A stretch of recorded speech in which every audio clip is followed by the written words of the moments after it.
Billy Bob wait. So, boom, we get to Mexico, and we're staying at an Airbnb. So we start with all the essentials. We unpack, get some food, check out the room, download Tinder, play some music, get settled in, shit like that. And some of you may be thinking, damn, James, Tinder? Yeah, I didn't get down bad like that. And let me just clear this up, alright? I'm not, okay?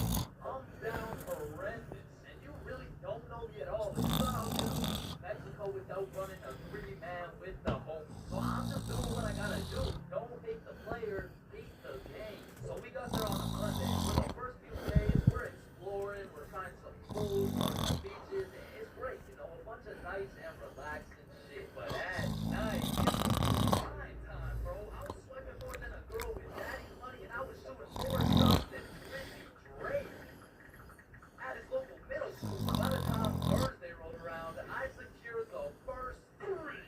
Man, off the trip. And when I told the boys, they were hyped as fuck. I mean, Bob was so excited, dude almost made a facial expression.